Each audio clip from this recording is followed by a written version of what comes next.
Akash, please come and be Akash, seated. sit with the team in the front row.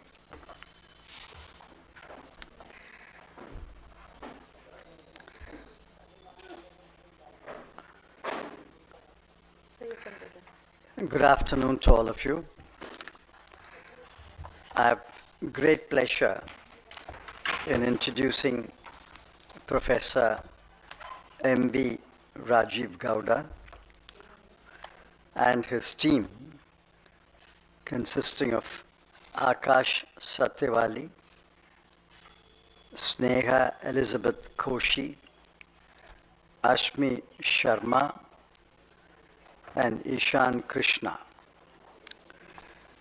They have produced a splendid report called Real State of the Economy 2025.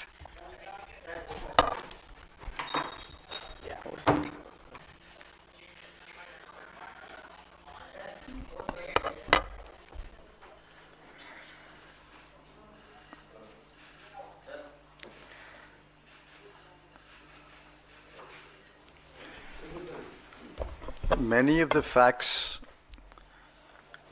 mentioned in this report are conveniently buried by the Union government. They are press releases, they are statements, completely ignore the facts. And with a few exceptions, the media does not get an opportunity to carry the truth about the economy. Therefore, Professor Rajiv Gowda's team decided to produce a comprehensive report on the real state of the economy. There is, of course, an unreal state of the economy, which is put out by the government every day, every hour. There is a real state of the economy. This report is well documented and well sourced.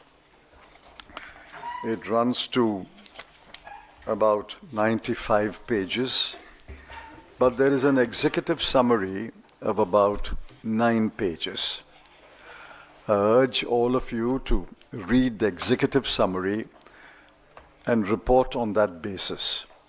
Of course, your editors and sub-editors will delve deeper into a subject of their interest and go into the body of the report, and they can pull out and publish many more facts, many more issues can be highlighted, and many more evidence can be brought on record.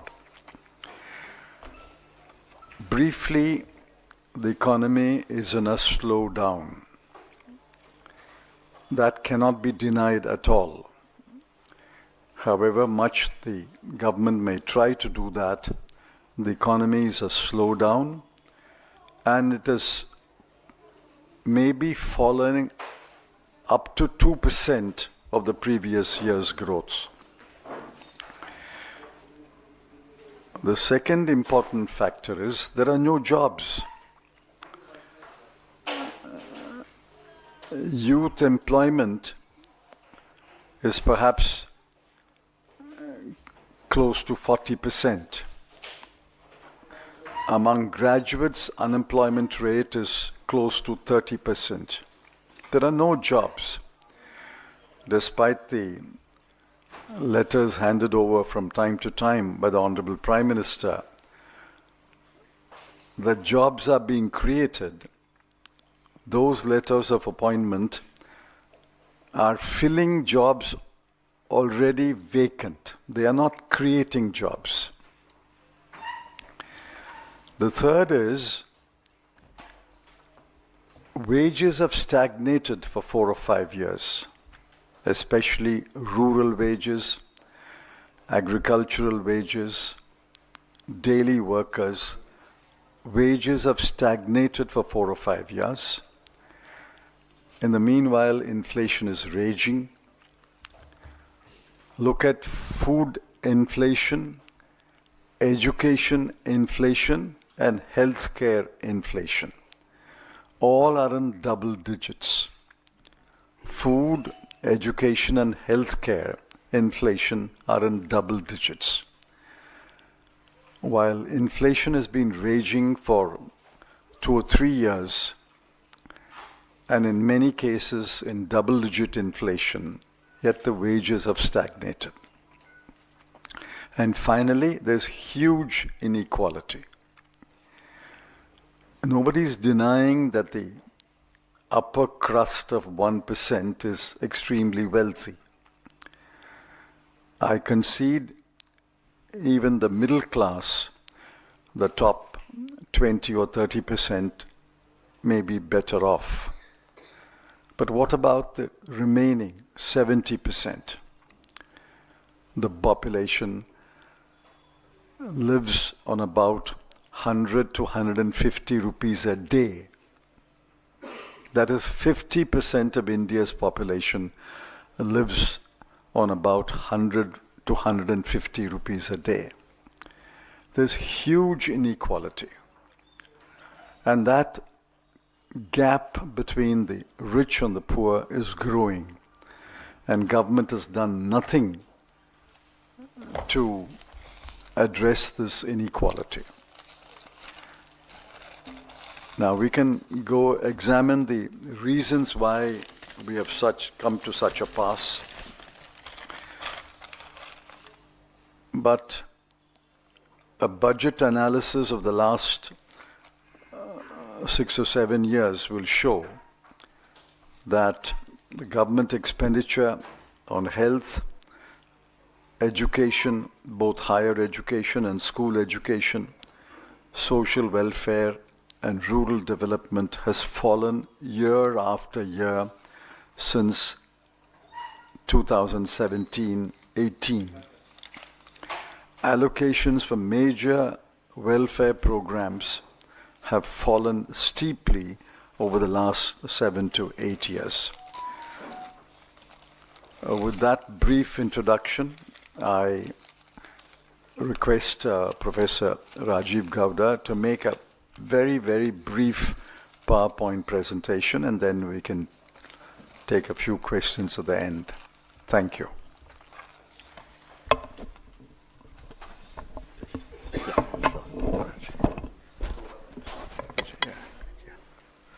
Thank you, sir. I just want to give you the key highlights of the report that Mr. Chidambaram has just released. That report will be shared with you immediately after the press conference, and we will also be sending you a soft copy of the report, of a Word version of the executive summary. Now, and I can also send you the highlights PPT if you wish. Anyway, I'm not going to repeat what he has already highlighted, but let's go ahead. So the key issue is what happened to growth. That is the title of our report this year. The unemployment crisis, Mr. Chidambaram has highlighted, and you can see that without repeating what he said, what we're going through is a phase of job destruction, job loss growth. Earlier, we used to be concerned about jobless growth. Now this is what we're facing. Our parents of India invest so much in their children's education. However, today graduates face an unemployment rate of 29%. The more educated you are, the less your chances of getting a job. And manufacturing jobs have declined. People are moving back to the farm where they're underemployed. And women are badly hit. Next. This is just illustrating the education and job situation. Next, please. Now, growth, the theme of our cover, basically what you've seen over the last, ever since demonetization and GST, we've seen the economy slump. And this Modi slump, as you may want to call it, is now the new normal. This has become 6% or so as the average growth. At this rate, we are heading straight into what economists call the middle income trap. This means that the kind of opportunities that we were hoping to create, the demographic dividend that we are hoping to encash, all those are doomed. Essentially, we will be a stagnating middle-income country, underproductive and uncompetitive globally. Per capita income has been growing at 4.52% since 2014, since Prime Minister Modi took over, and our per capita income is now below that of Bangladesh. 34% of Indians survive on less than 100 rupees per day, and income inequality is worse than it was under the British. Next, please. Yeah, this is just the detail. It's there in the report. The other real challenge, next, is that incomes are stagnating, people's and household savings are dropping, and their debt levels are increasing. Household savings are now at a 47-year low. Consumption growth is at a 20-year low, and household debt has soared to a record 39% of GDP. Basically, the families of India are in deep distress. Next, manufacturing. The normal pattern of development is the move from farm to factory and then to services. India is experiencing a reversal of this particular pattern, and you all recall the Independence Day speech when Prime Minister Modi announced Make in India. And it's been a decade since that moment, and if you look at the targets, the target for Make in India was to increase manufacturing growth to 12 to 14% per annum. Since that period, it has averaged 5.8%. He wanted to increase the share of manufacturing in GDP to 25% by 2022. Last year, the share has remained stagnant at 15.8%. Number of jobs in manufacturing have come down by half between 2016 and 21. And he announced that he would create 100 million jobs in manufacturing by 2022. Instead, we have seen the workforce decline from 12.6%. You're all aware that even after that massive corporate tax cut that was delivered to the private sector, they have not had the confidence in the leadership of the economy, in the guidance that the government gives, and has therefore chosen not to invest. Without investment by the private sector, there are no jobs being created, and economic slowdown is very, very apparent. In the last financial year, 23 to 24, new project announcements have fallen by 21%. Exports used to be more than 25% of GDP under the UPA, under Mr. Chidambaram. Today, they're below 20% of GDP, and our import dependence on China has surged by more than 83% since 2019-20. FDI has been falling. In 2023, it had come down to 0.8% of GDP. That means the world also is losing confidence in India's economic management. And 21,300 high net worth individuals have left the country between 2022 and 2025. These are people who otherwise should have been investing here. Next, what about the poor? Well, welfare schemes across the board are under attack. Mr. Chidambaram talked about the cuts in health, education, and other welfare programs. Well, you know what the impact is. Chronic malnutrition affects 38% of India's children even today. There have been budget cuts to the National Food Security Act, to the PM Matru-Vandana Yojana, to Mahatma Gandhi, Manrega, and health allocation is now less than 0.27% of GDP. Manrega is the unkindest cut. It is supposed to be a demand-driven program. It is the right of people to get 100 days worth of employment, but not even 45, 50 days are being provided. A lot of people are being axed from the payrolls, and again, a large number of people are being kept out because of the glitches in the Aadhaar-based payment system. If a lot of the budget allocation that you see for Manrega is being used for previous year payments and is not actually the amount that is going to those who are in distress. Next, farmers are hurting. You see this in the borders of Delhi. Agricultural growth, after a blip, has fallen to 1.4% in 23-24. The old story, MSP according to Swaminathan formula, which was promised, has never been delivered. The Pradhan Mantri Fasal Bima Yojana is benefiting the insurance industry and not our annadatas. And over 55% of farm families are in debt to the tune of nearly 1 lakh each. And more than 1 lakh farmers have committed suicide between 2014 and 23. Inflation is worsening. The cost, remember the thalinomics that one of our economic advisors had announced some years ago? Well, in the last year, the cost of a home-cooked thali has gone up by 10%, when wages and incomes are not going up. Excise duties on petrol and diesel. Over the last decade, they've increased by over 100% for petrol and 343% for diesel. This affects the entire economy and especially affects the poor who depend on these fuels for transport and for farm inputs, etc. And of course, the spectacular fall of the rupee over the last decade, and especially over the last year, from 58 per dollar in 2014 to more than 86 per dollar today. So this is going to make imports even more expensive at a time when there's so much global uncertainty. And finally, the last 3 sections of this report cover crony capitalism, the attack on various institutions, and NDA equals no data available. So as you know, the banks, the public sector banks especially, have written off nearly 10 lakh crores over the last 5 years. This is your money and my money that is being just waved off, and people who had borrowed are getting away scot-free.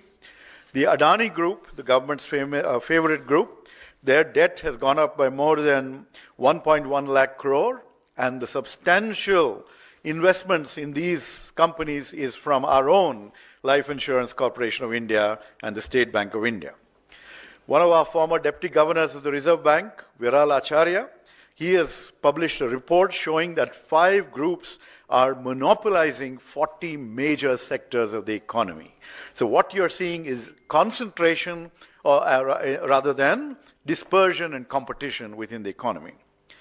What else when we talk about the weakening of institutions, the RBI has been squeezed and forced to give huge dividends to the government, so also public sector banks, public sector undertakings, which could have used these resources for additional growth. Further, you know that agencies have been misused left and right in the great extortion racket called electoral bonds. And that information all of you have seen after the Supreme Court decision. And finally, inconvenient data is constantly suppressed. For example, in 2017-18, the periodic labor force survey showed that unemployment was at a 45-year high. And as is typical of this government, they rejected it, they called the data flawed, and basically anything that reeks of bad news, instead of treating those as warning signs, the government just hides that data, rejects that data.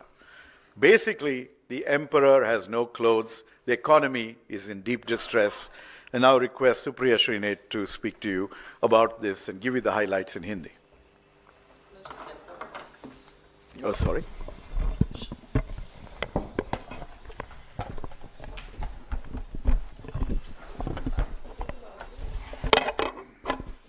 Thank you very much, Mr. Chidambaram and Professor Gaura.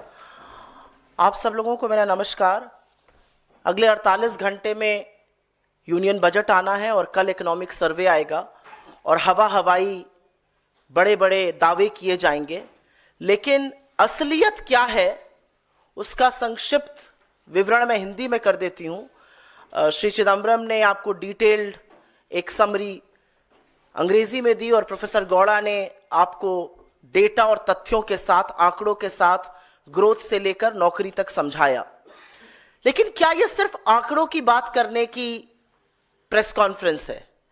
क्या जब real estate of economy की हम बात कर रहे हैं, और मैं संक्षिप्त में, बहुत ही छोटे संक्षिप्त उसमें आंकड़े जो बताए गए अंग्रेजी में, उसमें हिंदी पे बोल देती हूं, क्या यह सिर्फ आंकड़ों की बात है या इनके पीछे छिपे चेहरे, इनके पीछे कहानियां, इनके पीछे दर्द, इनके पीछे तकलीफ, इनके पीछे दिक्कतें झेलता हुआ एक हिंदुस्तान है? और उनके कुछ चेहरे मैं आपको यहां पर दिखा दूंगी। जैसा कि कहा गया, आज की तारीख में युवाओं की बेरोजगारी भयावह है। अगर आप स्नातक हैं, ग्रेजुएट हैं, तो 29% लोग बेरोजगार हैं। दिक्कत की बात यह है कि मैन्युफैक्चरिंग में एक बब्बर शेर बनाया गया था, मेक इन इंडिया का, वो कागजी शेर निकला और मैन्युफैक्चरिंग की नौकरियां लगातार गिरती जा रही हैं। मैन्युफैक्चरिंग का शेयर इकोनॉमी में 25% होना था 2022 में, वो महज 15% के थोड़ा सा ऊपर है। असलियत यह है कि बड़े बड़े हवाई क्लेम किए गए, लेकिन पिछले 10 साल में नरेंद्र मोदी के शासनकाल में जीडीपी ग्रोथ रेट मात्र 6% थी, जो कि यूपीए के 10 साल के 7.6% से कहीं कम है। असलियत यह है कि बगल वाले बांग्लादेश का पर कैपिटा इनकम हमसे आज की तारीख में ज्यादा है। असलियत यह है कि कर्जे का बोझ हिंदुस्तान के आम परिवार झेल रहे हैं, किसान झेल रहा है, महिला झेल रही है, युवा झेल रहे हैं, बेरोजगार झेल रहे हैं। असलियत यह है कि गोल्ड लोन, अपने सोने को गिरवी रखकर आज लोग घर चलाने को मजबूर हैं। तो जो मंगलसूत्र छीनने की बात करते थे, वो खुद मंगलसूत्र छीन रहे हैं। असलियत यह है कि कॉर्पोरेट टैक्स, जो बड़े बड़े पूंजीपति, बड़े बड़े उद्योगपति टैक्स देते हैं, वो आजाद हिंदुस्तान में पहली बार इनकम टैक्स से कम है, और हम और आप इनकम टैक्स और जीएसटी के तरह से टैक्स ज्यादा दे रहे हैं। गरीब आदमी का गला ज्यादा रेता जा रहा है। बहुत चरण वंदन करते हैं टीवी चैनल पर आकर, और अगर आप सामने उनके माइक लगा दीजिए, लेकिन हिंदुस्तान के पूंजीपति नरेंद्र मोदी जी की नीतियों पर विश्वास नहीं करते हैं। वो इन्वेस्टमेंट करने को, निवेश करने को नहीं तैयार है, और इसीलिए निवेश की जो दर है, इन्वेस्टमेंट का जो रेट है, वो लगातार गिरता गया है। असलियत यह है कि लाल आंखें दिखानी थी चीन को, लेकिन चीन के साथ व्यापार सबसे ज्यादा किया नरेंद्र मोदी ने, और 83% से ज्यादा ग्रोथ चीन से आए हुए, आयात किए हुए सामान की हुई। हमारे डोमेस्टिक कैपिटलिस्ट को, डोमेस्टिक उद्योगपतियों को तो नहीं भरोसा है। एफडीआई का जो एक झुंझुना बजाया जाता था, वो भी थम गया है। विदेश के लोगों को भी मोदी जी की नीतियों पर, उनके शब्दों पर भरोसा नहीं रह गया, और इसीलिए एफडीआई भी गिर रहा है। असलियत यह है कि अगर लोगों के पास देश छोड़कर बाहर जाकर बसने का मौका है, बाहर जाकर निवेश करने का मौका है, तो असल में वो कर रहे हैं। 21,000 से ज्यादा हाई नेटवर्थ इंडिविजुअल्स ने इस देश की नागरिकता छोड़ दी है। कोई सरकार क्या करेगी? वो गरीबों पर ध्यान देगी, शिक्षा पर ध्यान देगी, स्वास्थ्य पर ध्यान देगी, वेलफेयर पर ध्यान देगी, सामाजिक कल्याण पर ध्यान देगी। लेकिन आपको सुनकर आश्चर्य होगा कि मोदी सरकार ने एजुकेशन का, शिक्षा का, स्वास्थ्य का, सामाजिक कल्याण का बजट लगातार पिछले 7 से 8 सालों में घटाया है। बातें ये जो भी कर लें, असलियत यह है कि किसान, 55% किसान कर्जे के बोझ के तले दबे हुए हैं। असलियत यह है कि महंगाई से लोग त्रस्त हैं। महंगा आटा है, महंगी दही है, महंगी सब्जियां हैं, महंगी शिक्षा है। रुपया जो कि दुबला होता जा रहा था जब नरेंद्र मोदी इस देश के एक मुख्यमंत्री थे, उनको 58 पे दिया गया था, श्री चिदम्बरम ने उनको 58 पे दिया था, वो 87 पर पहुंच गया है। असलियत यह है कि जो चंद पूंजीपति मोदी जी के जिगर के टुकड़े हैं, उनको सारी सुविधाएं मिल रही हैं, उनके लिए नीतियां बन रही हैं। अडानी ग्रुप का कर्जा करीब करीब 1 लाख करोड़ से ज्यादा का है। असलियत यह है कि जिन एजेंसियों से इस देश के लोगों को सहूलियत दी जाती, वो एजेंसियां बीजेपी की फ्रंटल बन के चंदा दो धंधा लो जैसे इलेक्टोरल बॉन्ड्स चला रही हैं। और ये मोटे तौर पर आंकड़ों के साथ की कहानी है। मैं 2 मिनट में आपको ये कहानी 4 तस्वीरों से बयां करना चाहती हूं। यह तस्वीर सुमन की है। सुमन उत्तर प्रदेश के एटा की रहने वाली थी। 1.5 साल पहले उसके पति की मौत हो गई। उसके 6 बच्चे और उसकी एक बूढ़ी सास उसके साथ रहते थे। उसने 50,000 का कर्जा भी लिया घर चलाने के लिए। एक दिन जब वो आटा निकालकर रोटी बनाने के लिए गई, तो सिर्फ 6 रोटियां बन पाई। 6 रोटियों का आटा था, 8 लोग खाने वाले थे। सुमन ने सल्फास खा के अपनी जान दे दी और जान देते वक्त अपनी बड़ी बेटी से कहा सबका ध्यान रखना। यह है कर्ज, यह है आर्थिक तंगी, यह है बदहाली। यह तस्वीर है झांसी के रामकिशन किसान की। 1-2 साल से उनकी फसल बर्बाद हो रही थी। उन्होंने कर्ज लिया था, उस कर्ज को वो अदा नहीं कर पा रहे थे, बेटी की शादी के लिए कर्ज लिया था। परेशान होकर और आगे स्थिति संवरती ना देखकर उन्होंने हताश होकर अपनी जान ले ली। ये 55% वो किसान हैं जो आज कर्जे के तले दबे हुए हैं। ये आंकड़े नहीं हैं, ये चेहरे हैं, ये असल कहानियां हैं, ये असल लोग हैं हिंदुस्तान के। यहां पर एक तस्वीर एक युवा दंपति की है, संचिता और हरीश। यह घटना जुलाई 2024 की है। हरीश ने एमबीए किया था, उसकी नौकरी चली गई, बहुत हाथ पैर मारे, नौकरी नहीं मिली। हरीश ने बनारस का रहने वाले थे, अपने घर में फांसी लगा के जान दे दी। और जब यह खबर उसकी पत्नी संचिता को मिली तो उसने गोरखपुर में अपनी जान दे दी। यह बेरोजगारी है इस देश की, यह आंकड़ा नहीं है, यह चेहरे हैं, यह असलियत है। आर्थिक तंगी से 22,000 से ज्यादा लोग अपनी जान दे चुके हैं। और यह फोटो बस एक पुणे की ऑफिस की दिखा रही हूं आपको। 100 लोगों के फ्रेशर्स की नौकरी लगनी थी और लाइन का अंत नहीं हो रहा था। हजारों लोग 100 लोगों की लाइन में लगे हुए थे। यह पुणे की तस्वीर है। ये जो आर्थिक स्थिति आपको बताई और इसके बाद आपके सवालों का स्वागत रहेगा, ये जो आर्थिक स्थिति आपसे साझा की गई है, ये आंकड़े नहीं है, ये हिंदुस्तान की वो असलियतें हैं जो ये चेहरे बयां कर रहे हैं। वो बेबसी, वो दर्द, वो तकलीफ जिसको सुनकर नरेंद्र मोदी और उनकी सरकार के लोग कहते हैं हम लहसुन प्याज नहीं खाते, पकौड़े तल लो, हम 5वीं अर्थव्यवस्था बन गए, आप चांद पे पहुंच जाइए। अगर सुमन को आटे की तंगी से जान देनी पड़ रही है तो लानत है आपकी सरकार पर, लानत है आपके हवाई वादों पर। क्योंकि आपकी किताबों में मौसम बहुत गुलाबी है, लेकिन वो सारे दावे झूठे हैं, वो आंकड़े किताबी हैं, ये असलियत है। आपके सवालों का स्वागत है। Your questions are welcome. Please direct them to the architect of this report and of course mister Chidambaram.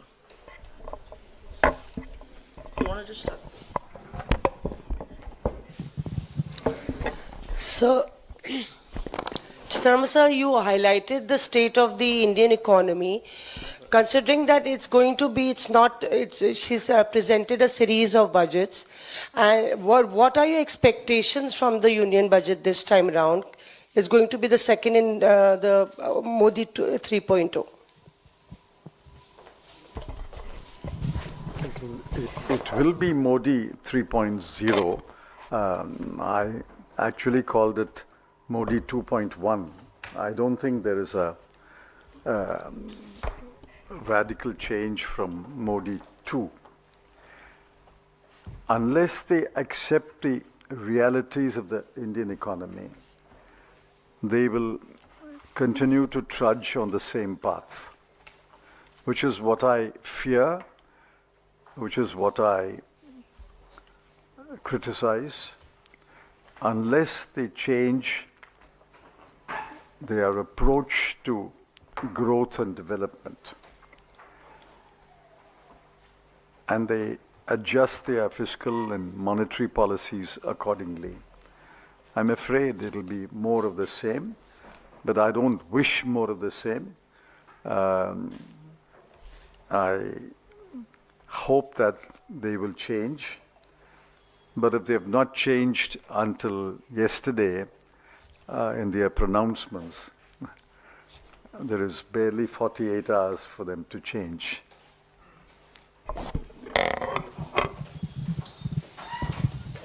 Mr. Chidambaram, you were talking about, I hope they change and everything else, and what you have put out in your report very categorically says that there is stagnation in terms of salaries and everything else, and what is required for growth is something that it needs a transformational change. Having said that, we are told that the government is attempting a direct tax code, which the UPA also attempted to do so, and somehow it didn't go forward. Now I think the Prime Minister and the Finance Minister are keen on simplifying things to a great extent.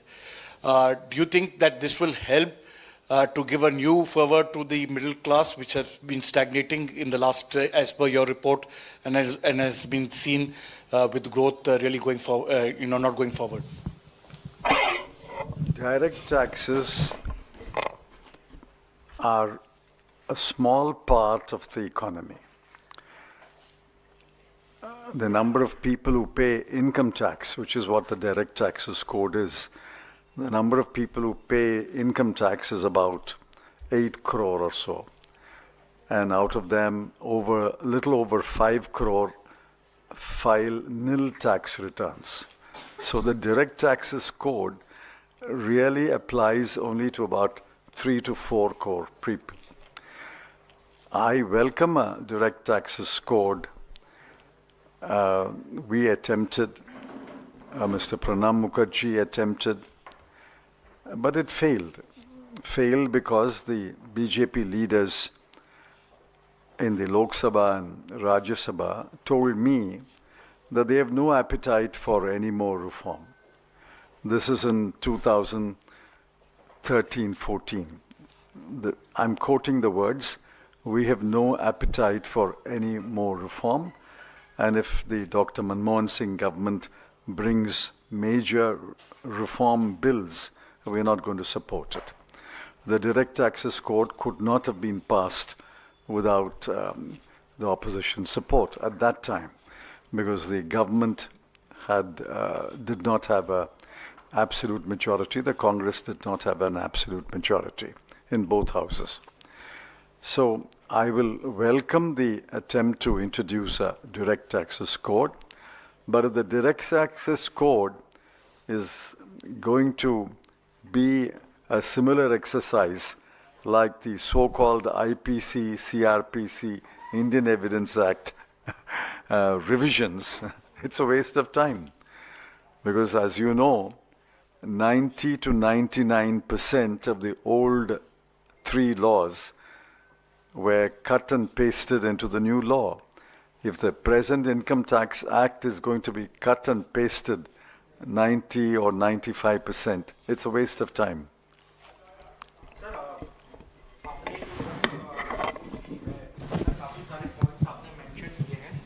क्या इनमें ये भी points हैं या कोई suggestion है जो government को बताए कि इससे हम लोग ओवरकम कर सकते हैं इन सिचुएशन से? क्या ऐसा भी है इन बुक्स में? Are there any suggestions? देखिए ऐसा है, इसका जवाब मैं चाहती हूँ प्रोफेसर गौड़ा दे, लेकिन आपसे सिर्फ ये बताना चाहते हैं, सबको पता है कि असलियत क्या है इकोनॉमी की। सरकार आंख पे पट्टी बांध करे, उनको भी पता है, लेकिन वो डॉक्टर है जिसके पास जब आप जाकर बताते हैं कि मेरे पेट में दर्द है, तो वो मानने को ही तैयार नहीं है। जब वो समस्या को मानने को तैयार नहीं है तो समाधान कैसे मिलेगा? पर प्रोफेसर गौड़ा इस पर आई थिंक ज्यादा detailed.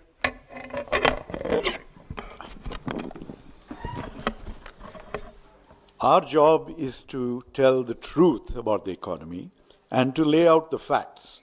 The government's job, that's why they've been elected, is to actually act on the facts and find solutions. If you want solutions, look at our manifesto. They have already done that. They have taken our apprenticeship program and turned that into some version of an internship program. So we have lots of suggestions for how to improve the economy. It's there in our manifesto. They have been taking some of them. They're welcome to take more in the interest of the people of India. But most importantly, let this report open their eyes to the reality and to the human tragedies that Supriya Srinath so eloquently elucidated in front of you.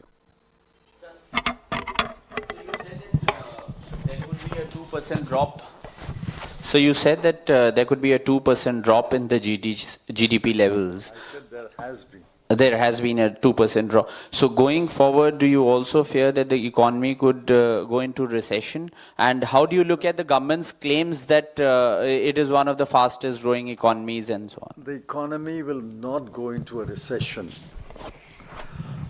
I've explained that many times. Even if there's no government in India, we will grow at between 4 and 5%. Because the farmers, the workers, the small industries continue to produce food grain and other things and services. India's economy will not go into a recession. question is how much more, how much higher than the 4 to 5% can the government's policies make. This government's policies added about 1 to 1.5%, maximum of 2% to the inherent growth rate. But that's not sufficient. I pointed out in one column that we are indeed the fastest growing economy in the world. But please remember, growing at 2.7% last year, the US added $787 billion to GDP in that 1 year. So 2.7% adds $787 billion. China grew last year at 4.9% and it added $895 billion to its GDP. At 4.9, it adds 895 billion. We are growing at a faster rate. There's no doubt about that. But we add only 256 billion to our GDP because our base is low. We are 1/5 the size of China. So don't compare the growth rates. Compare the addition to the GDP. Growth rate is important, but the addition to the GDP, and is the gap narrowing or widening? The numbers are given you. If China adds 895 billion a year, US adds $787 billion a year, and we add $256 billion a year, the gap is growing. When Congress talks about the economic crisis,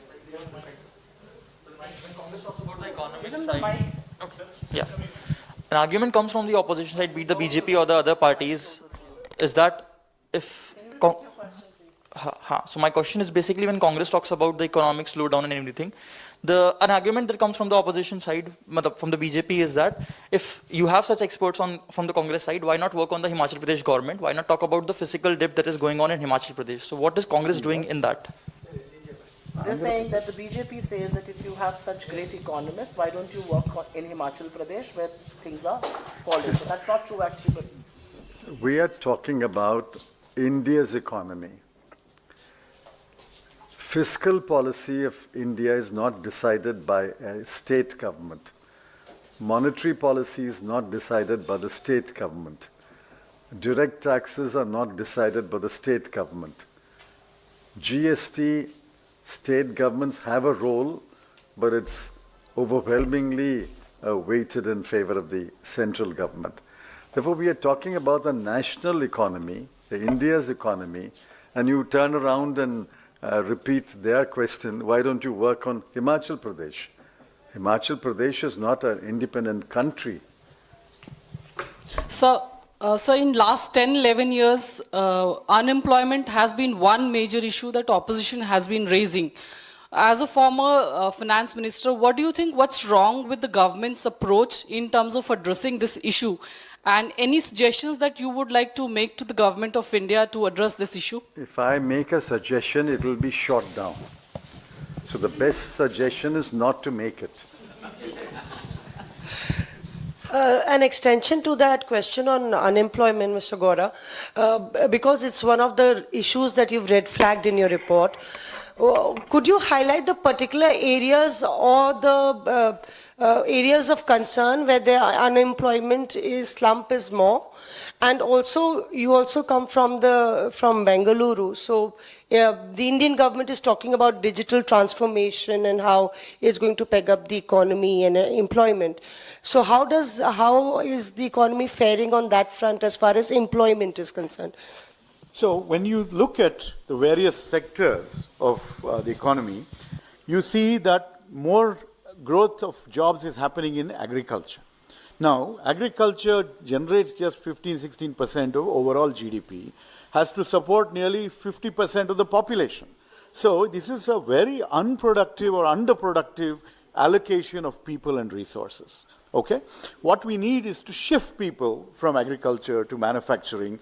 So there, the micro, small and medium enterprises, the small businesses, the small firms, they were all destroyed either by demonetization or by the way GST was implemented. Now you're starting to see single operations picking up a little bit, and it'll take some time for them to revive. They are actually potential job creators, but this government hasn't shown the kind of concern and investment that's required there. Where they've tried to create production-linked incentives, except for big companies like Apple that have come in here, you import the components, you assemble here and you export. You're not doing any extraordinary value added. So while there is a uptick, it's not enough. Now when you talk about Bengaluru and you talk about the digital economy, we are on the verge of revolutions. You're looking at artificial intelligence, which can change the nature of jobs going forward. Is there anything, can we expect anything in this budget that will be proactive and farsighted and allow for training of our youngsters so that they are ahead of the game? You're seeing China, literally shattering the US's dominance in the domain of artificial intelligence just in the last few days. So basically, this is a government without a clue. And whatever, as Mr. Chidambaram pointed out, the people of India are keeping the economy humming. What you need is sustained 8% and above growth rates like you had during the UPA era for all of us to see, inclusive growth, more opportunities, more jobs, and a chance for our children to have better lives than us. That is the challenge. And you're not seeing it in this government. Instead, so what the government should do, for example, this extraordinary petroleum taxes, that is one area that they could lower a little bit. They've been covering the fiscal deficit substantially by squeezing each one of us. Right? If they were to leave more money in our pockets, then consumption can pick up, growth can pick up, jobs can pick up. That is not something these people are willing to do. Instead, what you see is more allocations towards cronies and the rest of us in the hands of God. I would like to add something to this just for people right here.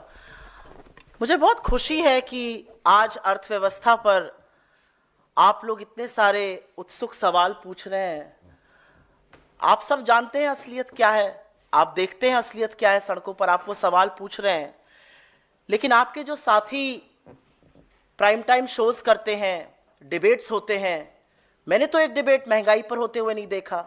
मैंने एक debate इस पर होते हुए नहीं देखा कि IIT Bombay में 34% लोगों का प्लेसमेंट नहीं हुआ.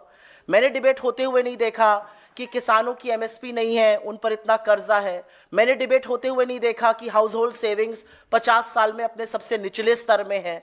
ये असलियत है हिंदुस्तान की. डिबेट किस पर होगा? कहीं पर खुदाई चल रही है, फलाने ने कुछ कह दिया, ढिमकाने ने कुछ कर दिया. मेरा अपना मानना है सरकार असलियत से भाग रही है, सरकार मुंह मोड़ रही है क्योंकि असलियत उनके लिए दिक्कत तलब है.